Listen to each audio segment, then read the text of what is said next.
और एक बात मेरी याद रखिएगा बंधुओं, महादेव के भजन का फल है श्री राधा माधव से प्रेम।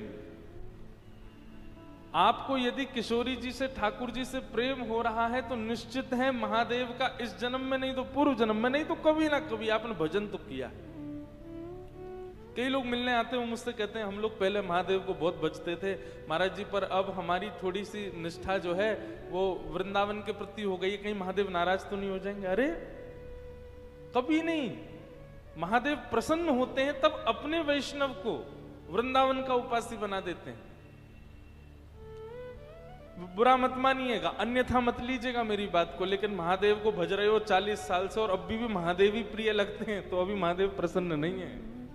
महादेव प्रसन्न होते हैं तो शामा शाम प्रिय लगने लग जाते हैं। हमारी श्री जी का, हमारी किशोरी जी का सबसे ज्यादा यश किसने गाया? महादेव ने गाया। राधा कृपा कटाक्ष स्तोत्र कौन गाता है? हिमालय की कंदराओं में बैठे महादेव ध्यान कर रहे थे, तभी पार्वती जी आकर के पूछती हैं आप तो महादेव हो, दुनिया के सब तो देव हैं, आप तो महादेव हो, महादेव को किसी की उपासना की इच्छा कैसे हो सकती है, आप किसको भजते हो? तब महादेव उनको राधा कृपा कटाक्ष स्तोत्र सुनाते हैं। बोले पूरा विश्व मेरो ध्यान करे पर मैं तो अपनी श्यामा जी को ध्यान करूं, मैं तो किशोरी जी को ध्यान करूं। सदा श्री राधा रानी का स्मरण करते हैं महादेव। मुझे इतनी प्रसन्नता हुई, अभी जब नासिक में कथा थी तो मैं त्र्यंबकेश्वर गया, प्रथम दिन गया और अंतिम दिन गया, 2 ही दिन, क्योंकि बाहर जाना अलाउ नहीं था मुझे। तो जब मैं त्र्यंबकेश्वर गया तो वहां के सब पुजारी जैसे ही मुझे देखा तो वे सब पता क्या बोले? श्री राधा वल्लभ लाल की। मैं ये सुनते ही बिल्कुल स्तब्ध हो गया। मैंने कहा आपने ऐसा क्यों कहा? तो वहां के पुजारी बोलते हैं, बोले हम वर्षों से त्र्यंबकेश्वर भगवान की सेवा करते आए, हमेशा कपाट खोलते ही शिव महिम्न स्तोत्र बोलते हैं, ओम नमः शिवाय का उच्चारण करते हैं, हर हर महादेव बोलते हैं, पर आपने बताया कि महादेव के निज ठाकुर जी श्री राधा वल्लभ लाल हैं जो कि वृंदावन में विराज रहे हैं, और महादेव के सामने यदि जाकर के राधा वल्लभ लाल की जय बोलोगे तो तीनों नेत्र खोल करके देखेंगे। वो तब से हम लोग यही बोलते हैं, श्री राधा वल्लभ लाल की जय। महादेव का अभिषेक करो। इस बार ओम नमः शिवाय, ओम नमः शिवाय बोलना चाहिए। ओम नमः शिवाय से सारे कष्ट हरते हैं भैया, वो सर्वोपरि मंत्र है। अपने कष्ट निवारण के लिए यदि आप महादेव के पास गए हो तो ओम नमः शिवाय बोलना, लेकिन महादेव को प्रसन्न करने यदि गए हो तो अब की बार जब जल चढ़ाओ, दूध चढ़ाओ, गन्ने का रस चढ़ाओ, कुछ भी चढ़ाओ, उस समय हमारी श्री जी का नाम कहना, श्री राधा श्री राधा श्री राधा श्री राधा। आप अनुभव करेंगे महादेव के रोए खड़े हो जाएंगे, महादेव आनंदित हो जाएंगे। महादेव तो सबसे बड़े उपासी हैं हमारे वृंदावन के।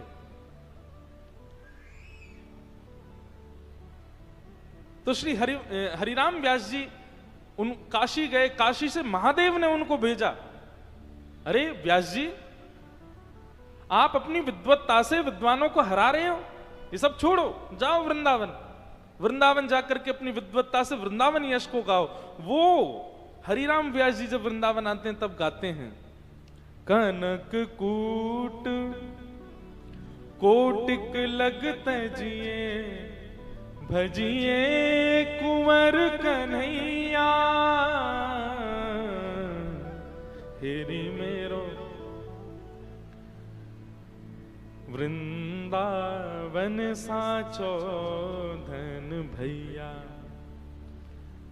कनक कूट कोटिक लग तजिए, बोले मेरू पर्वत के समान, मेरू पर्वत के समान धन संपत्ति आदि मिलने के बाद भी उनका त्याग कर दो, सब तज हरि भज, सब छोड़ छाड़ करके जब कृष्ण को भजोगे, श्री जी को भजोगे, तब वृंदावन रस समझ में आएगा। वृंदावन रस समझने के लिए संसारी रस को त्यागना तो पड़ेगा। प्रेम नगर की सकरी है गलियां, प्रेम नगर की सकरी है गलियां, तामें दो ना समान मुसाफिर प्रेम नगर मत जा। प्रेम नगर प्रेम नगर कहते हैं हमारे वृंदावन को। कई लोग कहते हैं महाराज जी वृंदावन में बड़ी छोटी छोटी गलियां हैं। क्यों हैं छोटी छोटी गलियां? तामें तो ना समान। यदि आपके चित्त में प्रेम आ गया वृंदावन के प्रति, तो वृंदावन आपके चित्त में आने से पहले झांक करके देखेगा कि आपके चित्त में कोई और तो नहीं है। यदि कोई भी चित्त में हुआ तो वृंदावन नहीं प्रवेश करेगा। प्रेम नगर मत जा, प्रेम नगर का पंथ कठिन है, प्रेम नगर का पंथ कठिन है, तामें ना चल पाए मुसाफिर प्रेम नगर मत जा। लोग बात कहते हैं महाराज जी आशीर्वाद दो, या फिर दरबार में आके प्रार्थना करते होंगे कि हमें ब्रजवास मिल जाए, हमें वृंदावन वास मिल जाए। माफ कीजिएगा, क्षमा कीजिएगा, जैसे उल्लासनगर में रहते हो, जैसे मुंबई में रहते हो, जैसे पुणे में रहते हो, जैसे पूरी दुनिया में रहते हो, वैसे ही जाकर के वृंदावन रहे तो अपराध करोगे आप वृंदावन में। जैसे सब जगह रहे वैसे ही वृंदावन में रहे, तो फिर वृंदावन क्यों रहे आप? वहीं रहते जहां थे। वृंदावन में रहो तो भैया वृंदावन का रूप अलग है, वृंदावन का स्वरूप अलग है। सुनना चाहेंगे? अच्छा, ये जो फॉर्मूला ये हम पे लागू नहीं होता, क्योंकि हम तो ब्रजवासी, हमारा जन्म वृंदावन को है। हम तो चलते फिरते वृंदावन ही है, ब्रजवासी से वृंदावन ही है। ये उन पर लागू है जो वृंदावन आकर के रहना चाहते हैं। भ्रातः तिष्ठ टले टले विटपिनाम ग्रामेषु भिक्षामटः स्वच्छन्दं पिबयामुनं जलमलं चीराणि कंथां कुरु सम्मानं कलयाति घोरगरलं नीचपुमानं क्षुधा श्री राधा मुरली रवो ब्रज सखे वृंदावनम मात्यज। वृंदावन में ज्यादा टिपटॉप बन के नहीं रहना चाहिए। वृंदावन में कैसे रहो? सहज रहो, सरल रहो, सामान्य रहो। आप कहोगे क्यों? अरे इसके पीछे लॉजिक है भैया। सब लोग इधर देखो, ध्यान से सुनो। 2 ही दिन की बात है, आज और कल। परसों से तान दुपट्टा सोते रहना है। सोगे कब आप लोग? 6 बजे तो कथा ही होती है। ये तो 2 बजे जहां कथा होती है वहां हम बोलते हैं कल से सोना। वृंदावन में ज्यादा सज धज के नहीं रहो। क्यों भैया? पहली बात तो वृंदावन में श्रृंगार करवे को अधिकार केवल श्यामा श्याम को है। ब्याह में दुल्हा दुल्हन से ज्यादा सज के अगर चले गए तो बताओ कितनी बुरी बात है। ये अत्याचार किया कि नहीं आपने दुल्हा दुल्हन के साथ? आप इतने बढ़िया बन के गए, सब आपको देख रहे हैं, उनको कोई देख ही नहीं रहा है। अरे ब्याह में दुल्हा से न कम सजो, दुल्हन से न कम सजो, दुल्हन वो लगे, आप नहीं। सही है कि नहीं बात? और कोई इतनी ज्यादा सज धज के चलो जाए ब्याह में, बोले दुल्हन तो सामने पर लग ही रही है। लेकिन वृंदावन में ऐसा नहीं है। वृंदावन में दुल्हन तो हमारी श्यामा जू है। आप जबरदस्ती क्यों ज्यादा श्रृंगार करो? पहली बात तो यह कि वृंदावन में सजवे को अधिकार केवल श्यामा श्याम को है, बाकी सब तो सामान्य रहो। दूसरी बात, वृंदावन में ज्यादा सज धज के रहने की आवश्यकता क्यों नहीं है? बोले भैया इतने सामान्य रहो, इतने सहज रहो कि लाल जी को आप पे दया आ जाए, काउदना वही पकड़ के आपको श्रृंगार कर दें, काउदना वही आपको सजा दें। यहाँ पे या तो मैं सजाऊं, है तू बड़ा ऐसा घूमे है, सामान्य सा बनो। और जा दिन शाम सुंदर श्रृंगार करेंगे ना, बाद ना सवरे श्रृंगार फीके रह जाएंगे। मीराबाई श्रृंगार थोड़ी करती हैं, मीराबाई सामान्य रहती हैं, लेकिन उनके चेहरे पर फिर भी सुंदरता क्यों दिख रही है लोगों को? क्योंकि उनका श्रृंगार ठाकुर जी करते हैं। सूरदास के पास नेत्र नहीं है, बिना नेत्र का व्यक्ति, बिना नेत्र के सूरदास जी क्यों सुंदर लगते हैं सबको? क्योंकि उनका श्रृंगार ठाकुर जी करते हैं वृंदावन में। श्री हितहरिवंश महाप्रभु, उनके चरित्र में ऐसा वर्णन आता है कि एक बार एक राजा ने उनको देख लिया महाराज, वो व्याकुल ही रहता था कि इनको देखूं, इनको देखूं, इनको देखूं, जबकि कुछ नहीं करते थे, कोई ऐसा लीपापोती नहीं मुख पर। क्यों लगते थे सुंदर? क्योंकि श्याम सुंदर श्रृंगार करते हैं।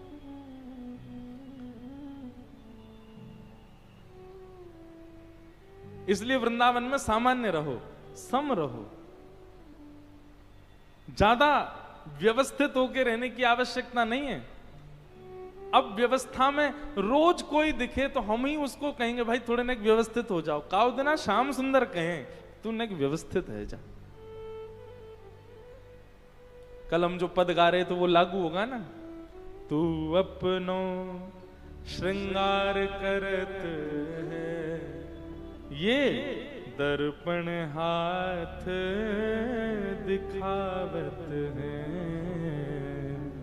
तू है सखी बड़ भाग बड़ी, नंदलाल तेरे घर आवत है। वृंदावन की लीलाओं में कभी कभी वर्णन आता है, रस लीलाओं में, कि कभी कभी शाम किशोरी जी का श्रृंगार ललिता जी करती हैं, विशाखा जी करती हैं, कीर्ति मैया करती हैं। पर जिस दिन श्याम सुंदर श्रृंगार करते हैं ना किशोरी जी का, वादना किशोरी जी को एक चुनरी में ही रखना पड़े। मतलब कैसी चुनरी? जो ट्रांसपेरेंट होती, जो झीनी झीनी सी, जामे से नेक हल्को हल्को दिखाई दे, ऐसे ही किशोरी जी को रखना पड़ता है। नहीं तो अगर उनने घूंघट ऊपर कर लियो सब निहाल ले जाएं, ठाकुर जी स्वयं देख के निहाल ले जाएं। ऐसा श्रृंगार करें ठाकुर जी। तेरो मुखनी को की मेरो श्यामा प्यारी, तेरो मुखनी को की मेरो श्यामा प्यारी,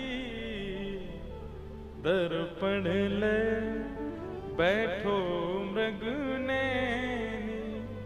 साच कहो वृष भानु दुलारी,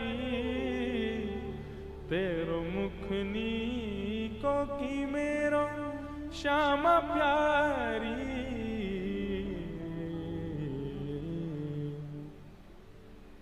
तो वृंदावन में सम रहो, सामान्य रहो। क्यों?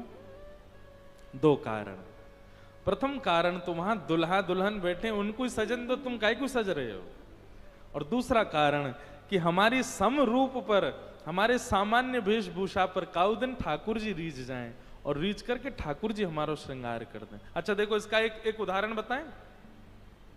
महादेव, महादेव से ज्यादा सम और सरल रहने वाला कोई दूसरा देवता नहीं है।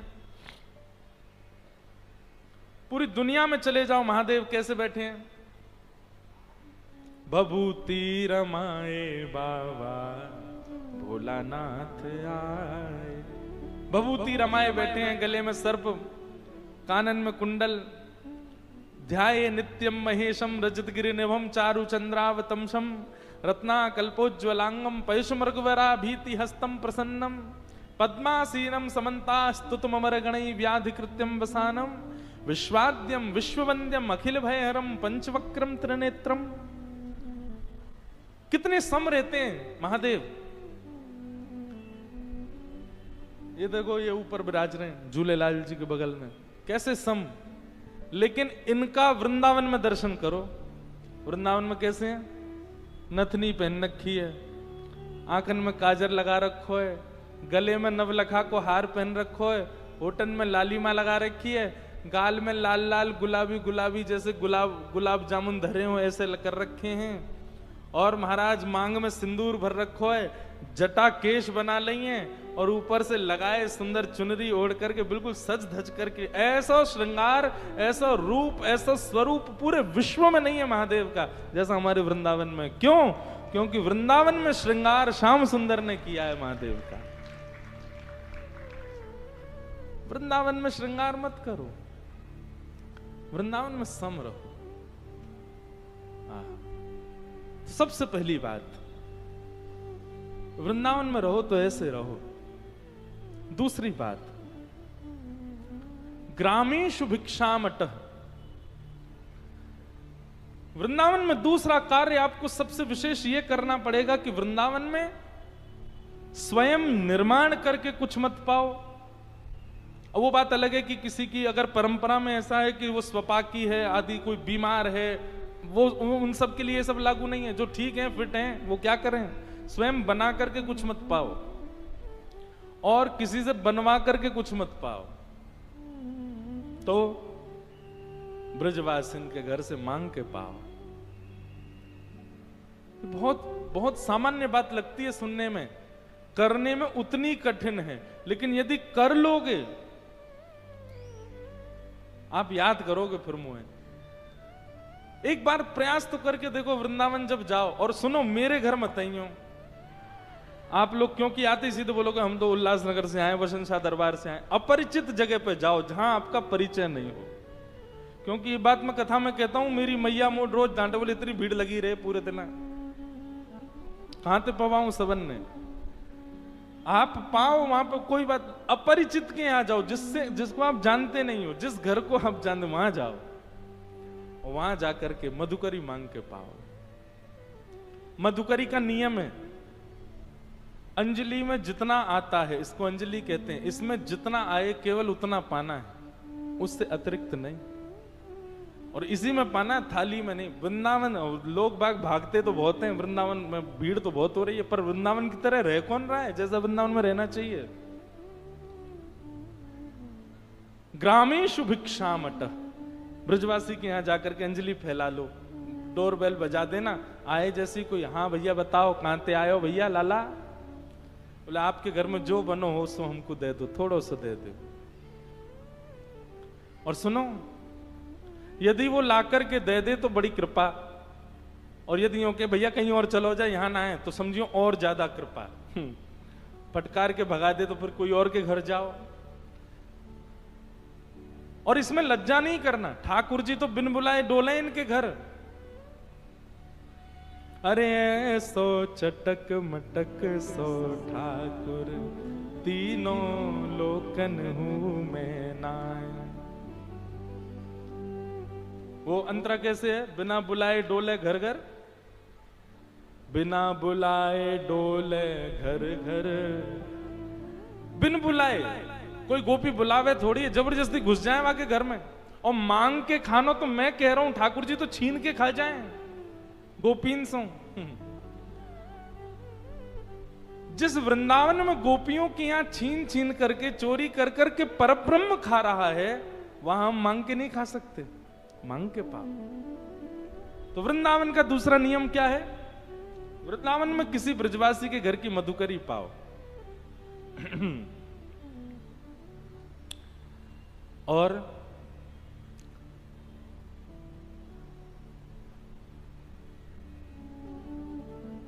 स्वच्छंदम पिबयामुनम जलमलम।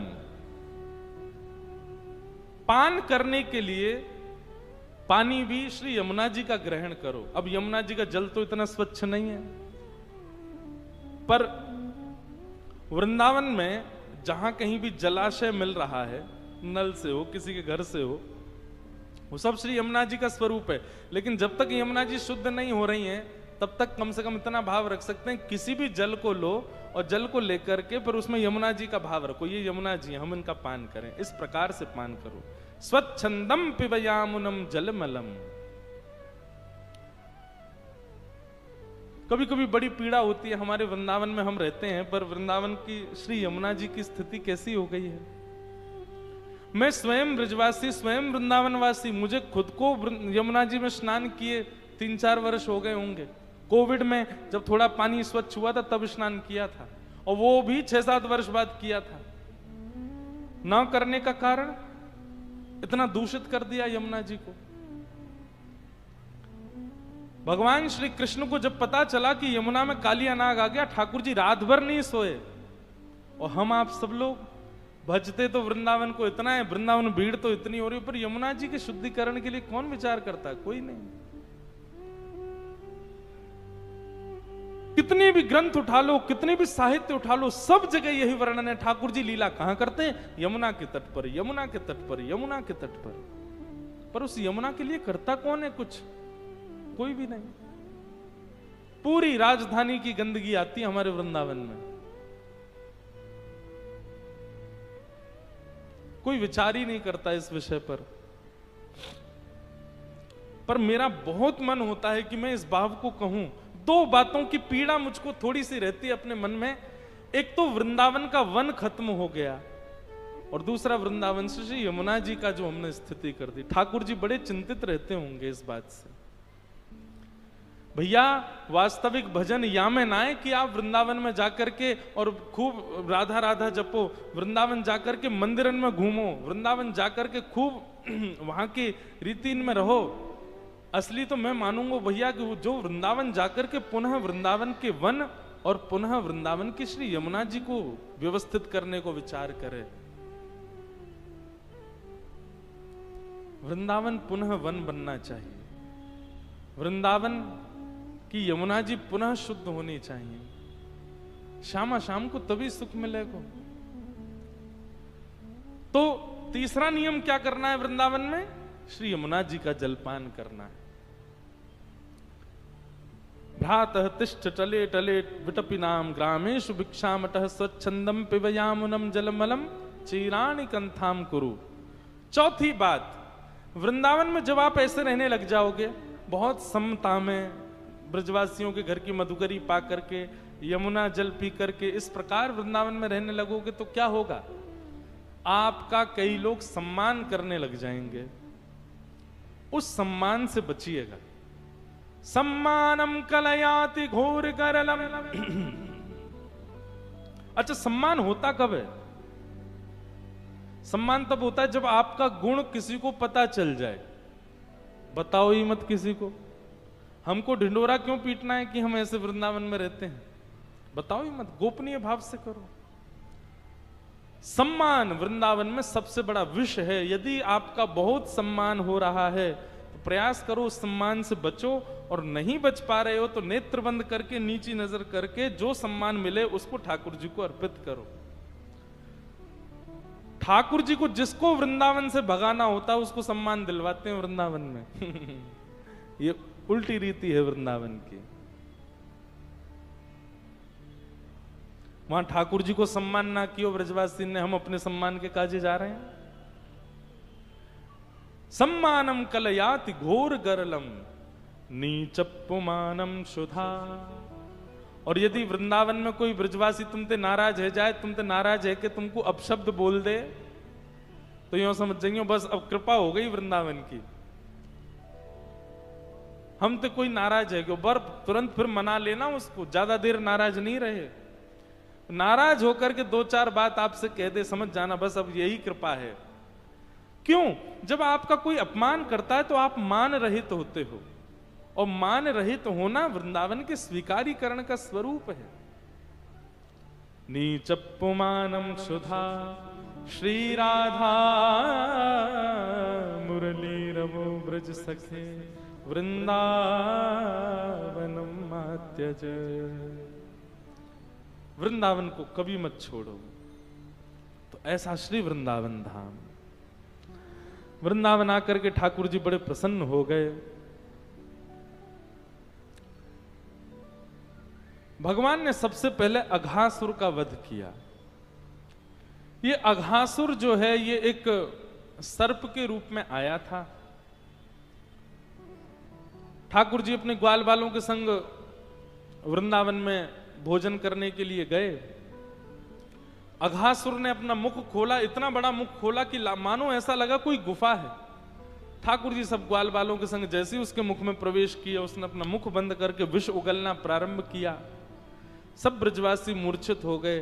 ठाकुर जी ने उसके कंठ में जाकर के अपने शरीर को इतना फुला लिया, अघासुर बीच में से फट गया, उसका वध हो गया, अघासुर का वध कर दिया। परंतु अब यहां एक छोटी सी लीला है, बहुत ध्यान से सुनना। भगवान के सब ग्वाल बाल मूर्छित हो गए, विष के कारण सब मूर्छा में चले गए। ठाकुर जी मन में विचार करने लगे, बोले भैया सब ग्वाल बाल मूर्छित हो गए, तो भगवान ने अपनी दिव्य दृष्टि से सबको पुनर्जीवित कर दिया।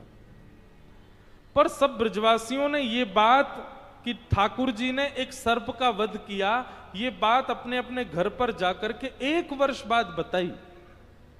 आज ठाकुर जी ने सर्प का वध किया, पर ग्वाल बालों ने 1 वर्ष बाद अपने अपने घरों में कही ये बात कि पता है आज तो लाला ने एक सर्प को वध किया। तो बोले भैया ये एक सर्प का एक वर्ष का विलंब क्यों हुआ बीच में? 1 वर्ष का विलंब क्यों?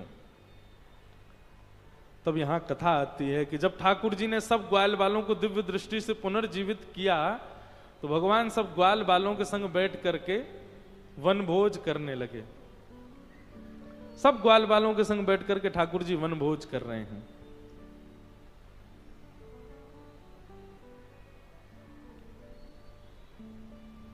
मीठो मदन गोपाल आज दधी, मीठो मदन गोपाल आज दधी, मीठो मदन गोपाल।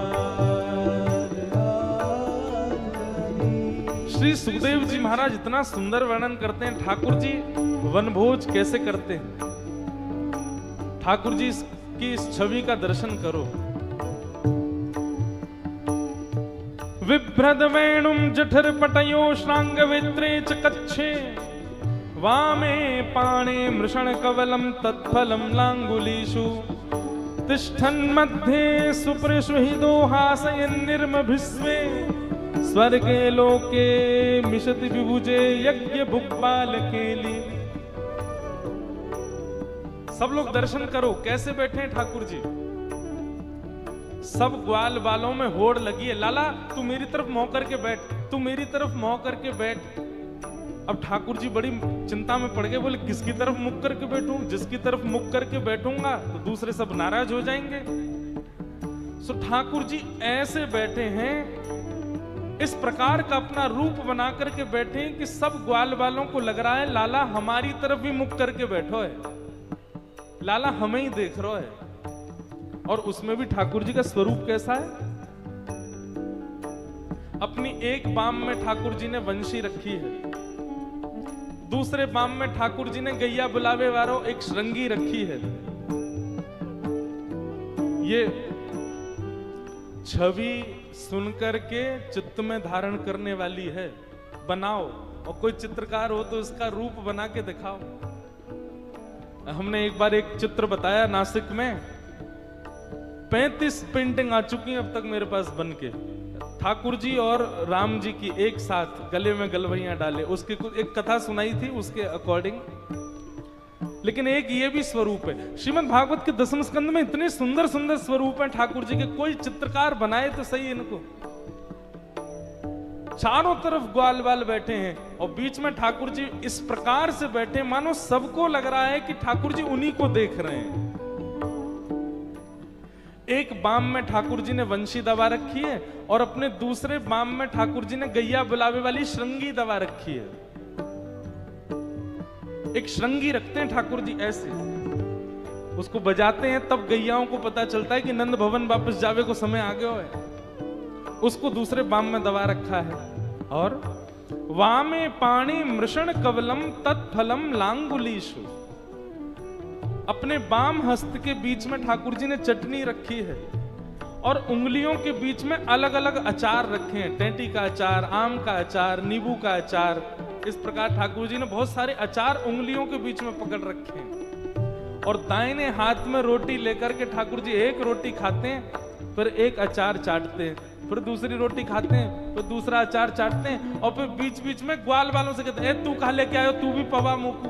वो अपने हाथ से पवाते हैं। ग्वाल वाल खेले हमारो ही खा रहो है, अपनो ना खवाएगो। तब ठाकुर जी अपनी ही उच्छिष्ट, अपने ही झूठे अचार को ऐसे दूसरों को भी पवा देते। वामे पाणे मृषण कवलम तत्फलम लांगुलीषु तिष्ठन् मध्ये सृपेषु हिदो हासयन् निर्मभिस्वे। और बीच बीच में मधुमंगल श्रीदामा ठाकुर जी को हंसावे के लैया चुटकुल्ला सुना में, और उन चुटकुल्लान को सुनकर के ठाकुर जी हंस हंस के गिर जामे, और फिर उठे, फिर कचू खामे, फिर गिर जामे। गर्मी को समय, तभी मधुमंगल एक मटकी में खूब सारी दही लेके आयो। बोले लाला, मेरी मैया ने अधोटे दूध की दही जमाई है, ये सबरे ग्वाल बालन में बांट के खाएंगे, लेकिन बांटे को कौन? ठाकुर जी बोले ला मोए दे दो, मैं बांटूंगा सबन को, हिसाब बराबर दे दे के बांटूंगो। आहा, सूरदास जी की वाणी। मीठो मदन गोपाल आज दधी, मीठो मदन गोपाल मीठो मदन गोपाल आज दधी, मीठो मदन गोपाल आज दधी। ऐसो दधी हम कबहू न चाख्यो, ऐसो दधी हम कबहू न चाख्यो, ऐसो दधी हम कबहू न चाख्यो, ऐसो दधी हम कबहू न चाख्यो। सुन गोकुल के नाथ, सुन गोकुल के नाथ, आज दधी मीठो मदन गोपाल, आज दधी मीठो मदन गोपाल, आज दधी मीठो मदन गोपाल, आज दधी मीठो मदन गोपाल। सब ग्वाला कह रहे, बोले लाला आज तो दही बड़ो ही मीठो लग रहा है। ठाकुर जी बोले क्यों, आज इतना मीठो क्यों लग रहा है? तब एक ग्वाला बोलो, बोले अरे अब तो चलो राज। बोले कहा? बोले लाला देवे ते पहले मटकी में ते दही निकारे, पहले स्वयं चाट ले फिर देवे। चाट चाट के दे रहो, झूठो कर करके दे रहो, या हमारे मीठो लग रहा है। भावे मोहे तिहारो झूठो, भावे मोहे तिहारो झूठो, सुंदर नयन विशाल, सुंदर नयन विशाल, जिन नहीं पायो सुनो मेरे भैया, जिन नहीं पायो सुनो मेरे भैया, जिन नहीं पायो सुनो मेरे भैया, जिन नहीं पायो सुनो मेरे भैया, मेरी हथेली चाट आज दधी, मेरी हथेली चाट। इतना सुंदर दर्शन। ठाकुर जी सबको दही बांट रहे हैं। दही बांटते बांटते खत्म है गए, ग्वाल बाल रह गए, रोने लगे। बोले लाला तने सबन को बांट दियो, हम तो रही गए। ठाकुर जी बोले अरे भैया जो नहीं पायो सुनो मेरे भैया, मेरी हथेली चाट ले।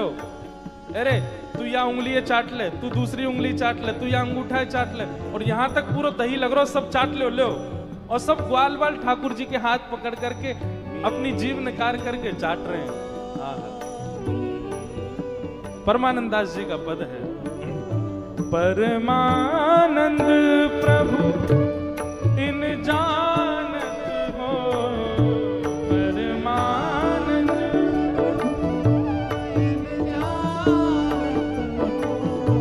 तुम त्रिभुवन के भूप हो, तुम त्रिभुवन के, हाँ तुम त्रिभुवन के भूप, तुम त्रिभुवन के भूप,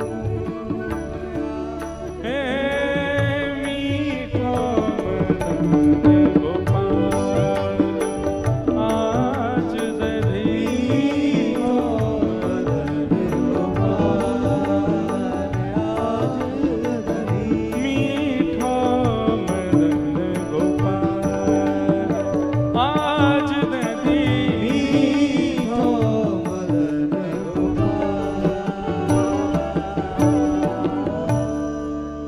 सब ग्वाल बालन के संग ठाकुर जी बैठ करके दही खवा रहे हैं।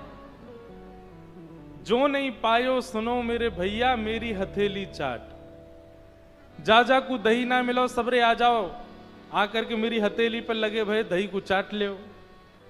अब ये तो प्रेम की बात है, परंतु जैसे ही ठाकुर जी के हाथ को चाटना प्रारंभ किया ग्वाल बालों ने, विधाता ने मन में विचार किया, ब्रह्मा जी सोचने लगे राम राम राम राम, ये भगवान है, ये परब्रह्म है, ये परमात्मा है।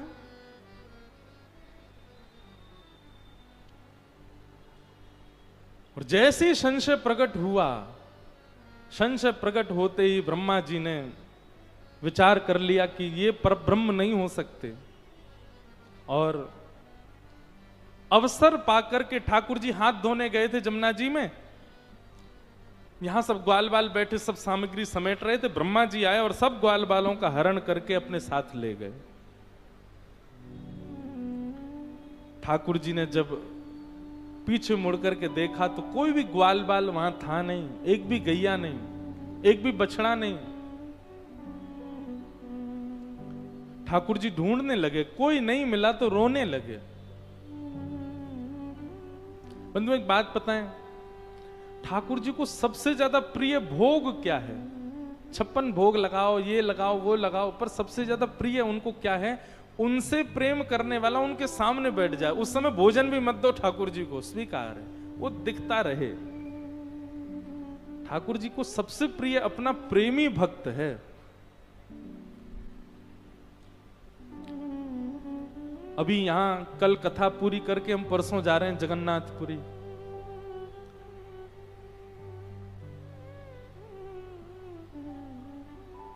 श्री जगन्नाथ महाप्रभु की पूरी कथा हमारे जगन्नाथ जी सुनते हैं। आपको पता है इनका ऐसा स्वरूप क्यों है? ये 2 भुजाएं, ये ऐसा पेट, ऐसा मुख, केवल और केवल ब्रजवासियों की याद में। प्रेम की 10 अवस्थाएं होती हैं। हम संसारी लोग प्रथम अवस्था में भी नहीं आ सकते। प्रेम की अवस्थाएं अलग अलग बताई गई। एक अवस्था ऐसी बताई कि जब प्रेम की अवस्था आती है तो हम जड़ वस्तु को चेतन मानने लग जाते हैं। हम जड़ वस्तु को ऐसा हमको लगने लगता है ये भी बोलता होगा, उससे भी बात करने लग जाते हैं। प्रेम की एक अवस्था ऐसी। प्रेम की एक अवस्था ऐसी होती है कि हमको सब में अपना प्रियतम, सब जगह अपना प्रियतम दिखने लग जाता है। कुछ खाने बैठेंगे तो उस वस्तु की सामग्री में भी प्रियतम बैठे हैं क्या? ऐसी अनुभूति, जित देखूं उदित श्याममयी, प्रेम की ऐसी अवस्था। प्रेम की एक अवस्था ऐसी बताई गई कि हमको लगने लगता है हम जिससे प्रेम करते हैं वो मैं ही हूं, वो उसी की तरह हम चलने लगते हैं, उसी की तरह हम बोलने लगते हैं, उसी की तरह हम बैठने लगते हैं, उसी की तरह होने लग जाते हैं। और प्रेम की 10वीं अवस्था होती है कि अपने प्रियतम की याद में मोमबत्ती की तरह हम पिघल जाते हैं। हमारे हाथ पिघल जाएंगे, मुख पिघल जाएगा। इस अवस्था में मानव कभी नहीं आ सकता। पर ब्रजवासियों की याद में हमारे ठाकुर जी, कथा आती है कि सब भगवान की 16,100 पटरानियां रोहिणी मैया को घेर करके भगवान की ब्रज लीला सुन रही थी। रोहिणी मैया ने कहा, सुभद्रा तुम जाकर के द्वार पर बैठ करके पहरा करो कि कहीं कृष्ण बलराम ना आ जाएं, कहीं उन्होंने ब्रज की लीला सुन ली तो रोएंगे बहुत। सुभद्रा जी जाकर के पहरा दे रही हैं कि कहीं कृष्ण बलराम नहीं आ जाएं, लेकिन भीतर चल रही कथा में जैसे ही सुभद्रा जी ने कान लगा करके सुनना प्रारंभ किया, सुभद्रा जी भूल गई कि मुझे पहरेदारी करनी, वहीं बैठ करके नेत्रों से आंसू बहाने लगे। इतने में ही सामने से कृष्ण बलराम आ गए। और जब उन्होंने देखा कि सुभद्रा रो रही है और भीतर कक्ष में से भी एक धार बहती हुई आ रही है, मानो कृष्ण की 16,108 पटरानियां रुदन कर रही हैं। कृष्ण बलराम दोनों ने कान लगा करके जब सुना कि भीतर क्या चर्चा चल रही है, और जब ब्रज की बात सुनी, नंदरानी यशोदा, नंद बाबा, ब्रज के सब ब्रजवासी, गोप ग्वाल आदि, इन सब का जब विषय सुना, वहीं बैठ गए। सुभद्रा जी के एक तरफ कृष्ण, दूसरी तरफ बलराम, और वृंदावन की बात सुनते सुनते सुनते सुनते कृष्ण बलराम दोनों की भुजाएं खड़ी हो गईं, मानो अपनी छाती को बार बार मलते हैं और भुजा खोल करके कहते हैं, अरे भैया कोई जाओ और वृंदावन से ब्रजवासियों को ले आओ, हमारे हृदय से लगा दो। और इसी मुद्रा में जैसे ही ठाकुर जी आए, प्रेम की 10वीं अवस्था पार कर गए। मुख पिघल गया, आंख पिघल गई, नाक पिघल गई, हाथ पिघल गए, सर्वांगीण अंग पिघल गया, और हमारे विश्व को प्रेम विगलित ठाकुर जी प्राप्त हुए, श्री जगन्नाथ महाप्रभु।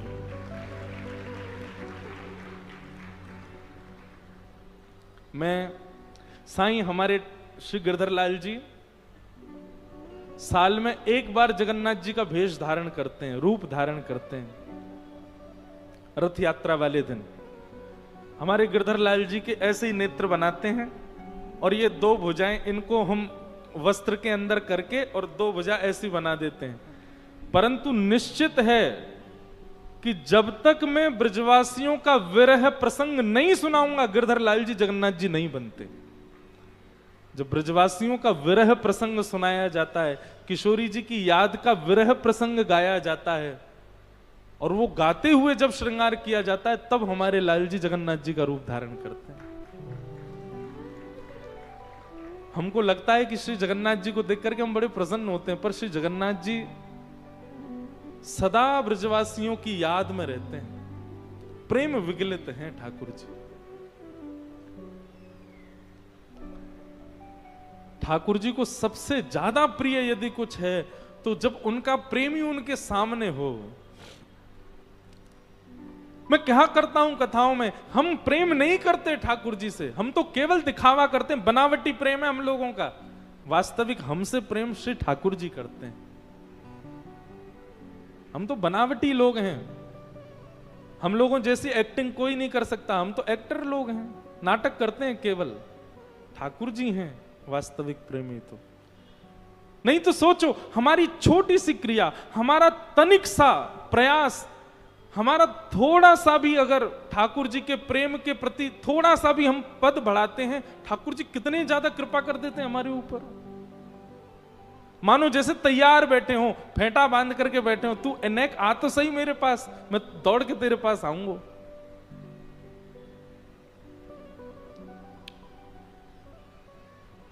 ठाकुर जी ने जैसे ही पीछे मुड़ करके देखा, ग्वाल बालों को जब वहां नहीं पाया,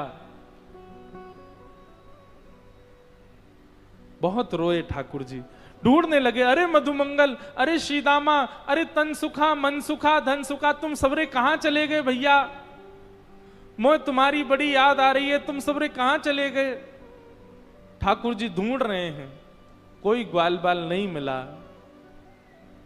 ठाकुर जी ने नेत्र बंद कर, एक बात याद रखिएगा बंधुओं, भगवान श्री कृष्ण ब्रज में जब लीला करते हैं ना, अपनी प्रभुता भूल करके लीला करते हैं।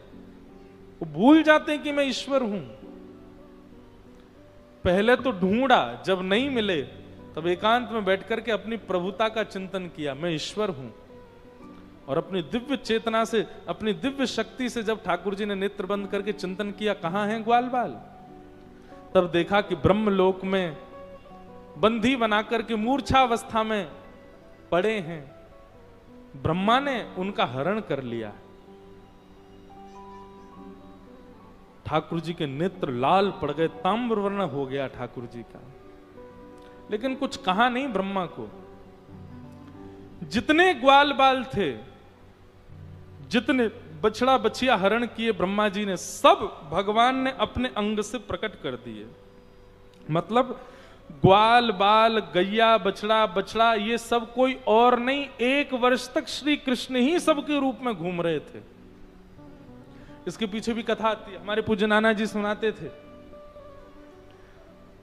जो लोग रास लीला पर संशय करते हैं कि भगवान ने परिस्त्रियों के साथ रास किया, बोले नहीं, ध्यान से सुनना। जब ये लीला हुई उस समय पूरे ब्रजमंडल में पूर्णमासी ने हल्ला कर दिया। पूर्णमासी एक उनकी कथा लंबी है। पूर्णमासी थी, उन्होंने हल्ला मचा दिया और हल्ला मचा करके क्या कहा, अरे सबरी गोपियों ध्यान से सुनो, अभी कछु महीना बाद 12-13 वर्ष के लिए ऐसा योग आ रहा है कि कोई ब्याह नहीं कर सकेगा, कहीं ब्याह नहीं होंगे। तो या हमारे अभी सही समय है, सबरे अपनी अपनी छोरीन को, अपने अपने छोरान को ब्याह कर दो। और उस समय ब्रजमंडल में जितने भी गोप ग्वाल थे वो सब श्री कृष्ण ही थे, क्योंकि ब्रह्मा जी हरण करके ले गए थे बाकी सबका। तो उस काल में जब गोपियों ने अपनी अपनी कन्याओं का ब्याह किया, जिन जिन गोपों से किया, वो गोप श्री कृष्ण ही थे, कोई और नहीं थे। तो एक प्रकार से ब्रजमंडल की समस्त गोपियों का विवाह श्री कृष्ण के साथ हुआ उसी काल में। पहली बात। दूसरी बात, जब ठाकुर जी यशोदा मैया की गोद में बैठे रहते हैं, यशोदा मैया का दुग्ध पान करते हैं, तो नंद भवन की 9 लाख गैया और गोकुल की सब गैया सब मन में विचार करें, बोले कि भैया काश हमारो लाला भी कन्हैया हो, तो हमारे थन से मुख लगा करके पीतो तो हमें बड़ा सुख मिलता। ठाकुर जी बोले चिंता मत करो, तुम्हारी इच्छा भी पूरी करूंगा। और जब ब्रह्मा जी ने सारे बछड़ा बछियाओं का हरण कर लिया, तो सारे बछड़ा बछियाओं के रूप में भी श्री कृष्ण आ गए। और श्री कृष्ण जाकर के थन लगा करके जैसे ही पीते हैं, आज गैयाओं को भी सुख मिलता। उनको ये नहीं लगता हमारा बछड़ा दूध पी रहा, उनको लगता है अत्यंत कोमल श्री कृष्ण ही अपने मुख से दुग्ध पान कर रहे हैं। तो 1 वर्ष तक सब बछड़ा, सब बछिया, सब ग्वाल बाल, इन सब के रूप में ठाकुर जी ही थे वृंदावन में। एक दिन बलराम जी महाराज ने इस बात को नोटिस किया। बलराम जी बोले, ठाकुर जी से बोले लाला, मोय ब्रज में कछु अटपटो सा लग रहा है। ठाकुर जी बोले क्यों? बोले गोपीन के छोटे छोटे बालक हैं, उनको इतना प्रेम ना करें, और तेरे संग जो सखा रहे उन्हें पूरे दिन गोदी में लिए घूमती रहे। गैयान के दूसरे बछड़ा छोटे छोटे, उन्हें तो अपने थनते मोहना लगान दें, और जिन बछड़ान को तू चरावे ले जाए, गैया पूरे दिन उन्हीं बछड़ान को चाटती रहे। मोह को तो कछु गड़बड़ लग रही है लाला। ठाकुर जी बोले दाऊ दादा नेत्र बंद करो। बलराम जी ने नेत्र बंद की, बोले अब खोल के देखो। और नेत्र खोल करके देखे तो जित देखूं, जिस ग्वाला को देखें, जिस बछड़ा को देखें, सब श्री कृष्ण, सबके रूप में श्री कृष्ण ही विचरण कर रहे हैं। मानो ब्रह्मा के द्वारा किया गया ये ब्रह्मा की मति घूम जाना, ब्रह्मा के चित्त में ये बात आ जाना कि ये परब्रह्म नहीं, ये भी ठाकुर जी की ही लीला है। ठाकुर जी ही ऐसा कुछ कर रहे हैं कि ब्रह्मा इन सबको हरण करे तो इन सबके रूप में मैं ही रहूं यहां पे। और 1 वर्ष तक समस्त गोपियों को, समस्त गैयाओं को ठाकुर जी ने सुख दिया। बड़ी अद्भुत लीला है वृंदावन की। बलराम जी प्रणाम करते हैं और प्रणाम करके लाला से कहते हैं, लाला तेरी लीला तू ही जाने भैया, कोई ना समझ सके तो है, अद्भुत लीला है। ब्रह्मा जी के मन में भाव आया, 1 वर्ष हो गए हैं, अब मैं जाकर के देखूं तो सही, कन्हैया कहा कर रहा है, रो रहे होगो। और जैसे ही ब्रह्मा जी ने आकर के पृथ्वी पर देखा तो जितने ग्वाल बाल गैया बछड़ा बछिया सब ब्रह्मलोक में थे, वही सब नीचे भ्रमण कर रहे हैं। ब्रह्मा जी समझ गए, मैंने बहुत बड़ा अपराध कर दिया है, मैंने बहुत बड़ा भूल की है। जय बोलो वृंदावन बिहारी लाल की, श्री राधा रमण लाल की, प्यारे गिरधर लाल की जय। आज हमारा सौभाग्य, एक तो कथा के प्रारंभ में ही आज साईं ने आनंद करा दिए। यहां पर मानो मैं महाराष्ट्र आता हूं और मैं निश्चित ही वारकरी वैष्णवों से जरूर मिलता हूं। मेरा बहुत स्नेह है वारकरी संप्रदाय से। हर साल श्री गिरधर लाल जी का उत्सव होता है तो उस उत्सव में कोई आए चाहे ना आवे, 50-60 वारकरी महाराष्ट्र से जरूर आते हैं। और श्री ठाकुर जी की पालकी हो, ठाकुर जी की आरती हो, सब में वारकरी नृत्य करते हैं। आज कथा के प्रारंभ में सब वारकरियों को देखा। अब मेरा मन तो हो रहा था खूब जोर से नाचने का, पर मैं यही सोचूं मैंने कि अब मैं थक गया तो फिर मैं पूरा पसीना पसीना हो जाऊंगा, कथा कैसे करूंगा। फिर संकोच किया, गलती थी मेरी, नाच ही लेता जोर से। और फिर नाचने की न होड़ थोड़ी भड़ी थी तो एक बालक बेहोश हो गया गर्मी के मारे। मैंने कि अब नहीं नाच रहा, नहीं तो मेरा ही नंबर है अगला। तो आज कथा के प्रारंभ में ही हमारे सब वारकरी वैष्णवों को देखा, बहुत सुख मिला, उनके साथ आनंद किया। और आज गिरधर लाल जी भी आने वाले हैं कथा में, इसीलिए कथा एक दिन डिले चल रही है हमारी। अभी गोवर्धन उत्सव ही नहीं हुआ है और आज रुक्मणी विवाह होना है। पर हमने साईं को बोला, मैंने कहा आज अब जब ट्रेन डिले हो ही गई तो डिले ही रहने दो। अब हम भगाएंगे नहीं, कहता धीरे धीरे आराम से करें। आज लाल जी आए, गोवर्धन उत्सव हो, कल रुक्मणी विवाह करेंगे हैं। वैसे साईं हमारा एक नियम है, हम कथा जहां अधूरी छोड़ जाते हैं पूरी करने दोबारा आते हैं फिर।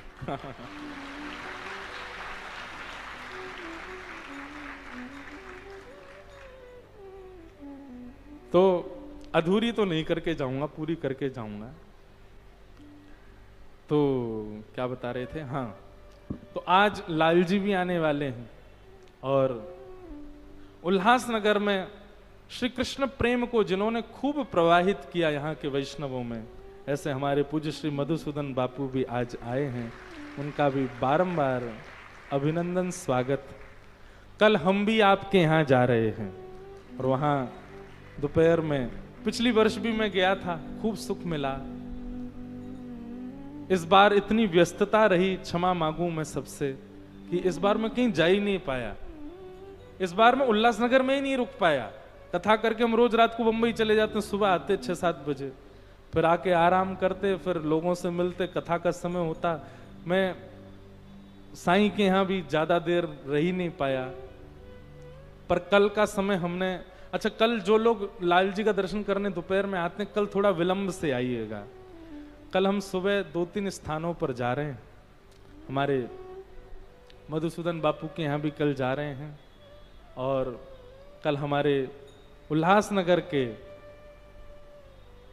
उनके लिए भी ऐसा कहूं तो कृष्ण भक्ति को 3 धाराएं उल्लासनगर में, वैसे तो और भी होंगी पर मेरी दृष्टि में 3 कृष्ण भक्ति की धाराएं बह रही हैं।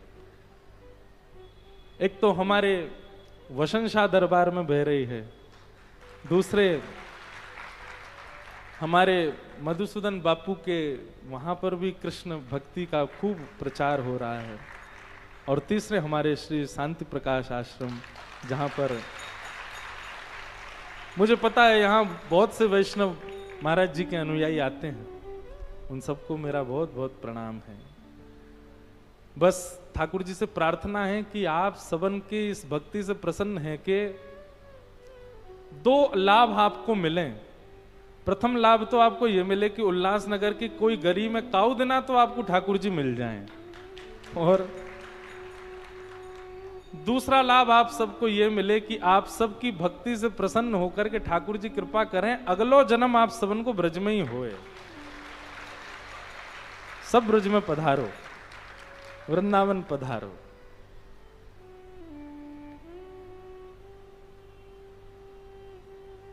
तो मैं निवेदन कर रहा था,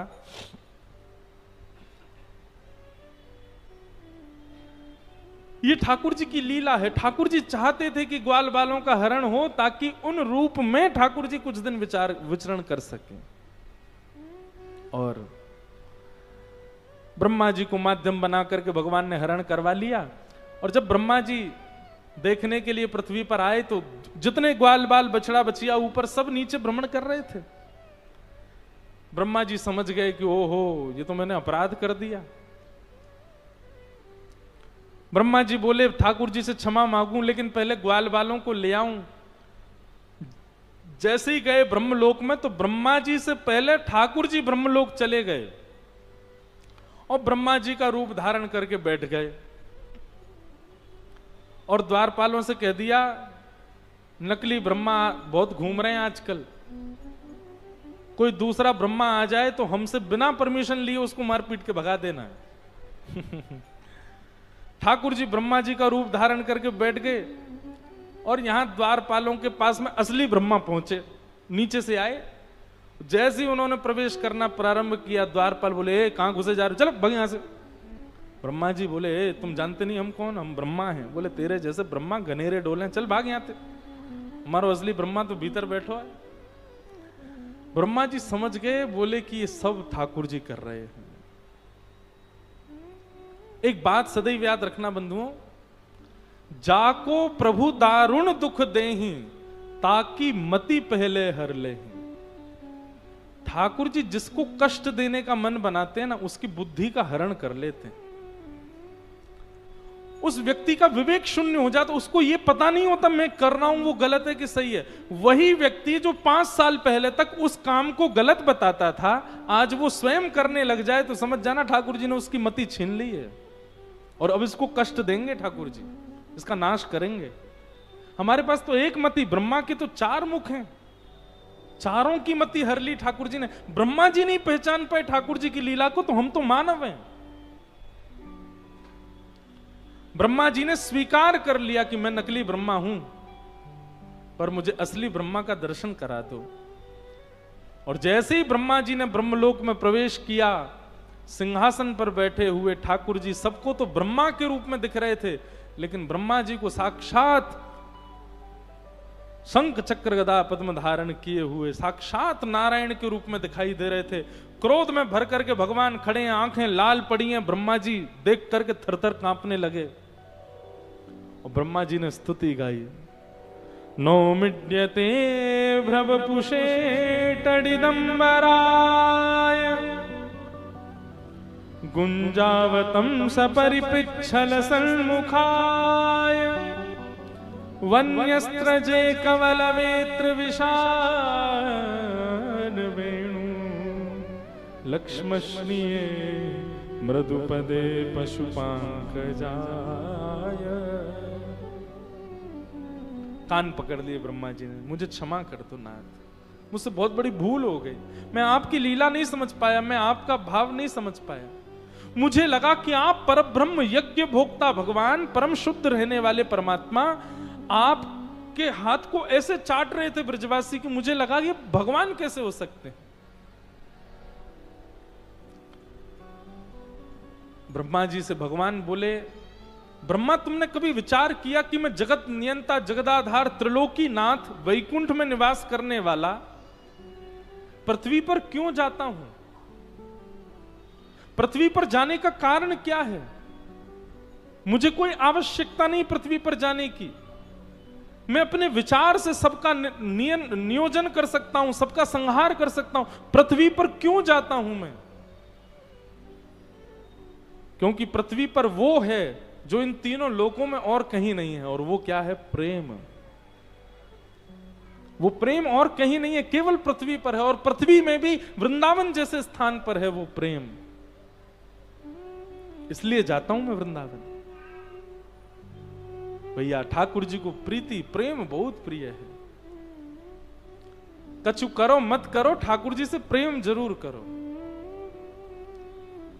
हमारे पूज्य श्री राम सुखदास जी महाराज एक बात कहते थे, बहुत ध्यान से सुनिएगा, और उनकी ये बात सामान्य नहीं है। स्वामी श्री राम सुखदास जी महाराज कहते, बोले बस इतना कर लो। कितना? घर से जब बाहर निकलो उससे 5 मिनट पहले ठाकुर जी के पास बैठो और ठाकुर जी को एक एक चीज की जानकारी दो। कहां जा रहे हो, क्यों जा रहे हो, किस काम से जा रहे हो, क्या करने जा रहे हो, कब तक लौट करके आओगे। आपने भले ही अपनी पत्नी से छुपाया हो, भले ही माता पिता से छुपाया हो, भले ही बच्चों से छुपाया हो, भले ही पति से छुपाया हो, ठाकुर जी से मत छुपा के जाना।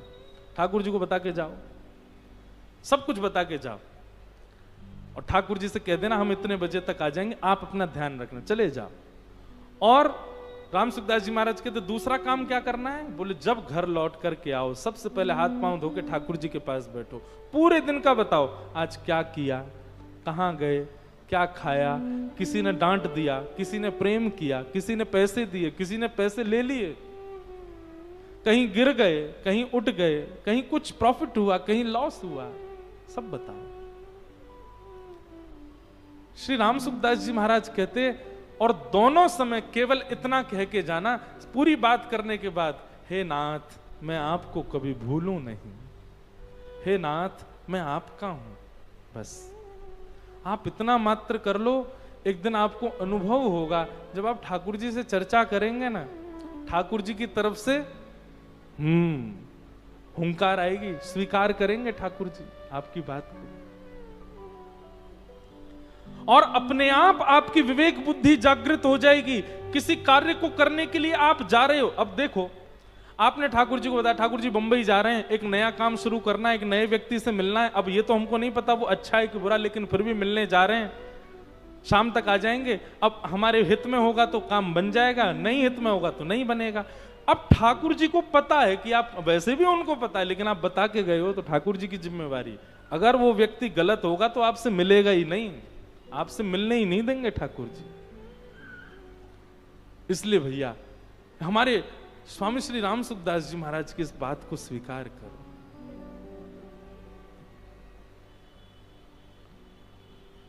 ब्रह्मा जी ने भगवान की स्तुति गाई, लेकिन ठाकुर जी ने उनको क्षमा नहीं किया।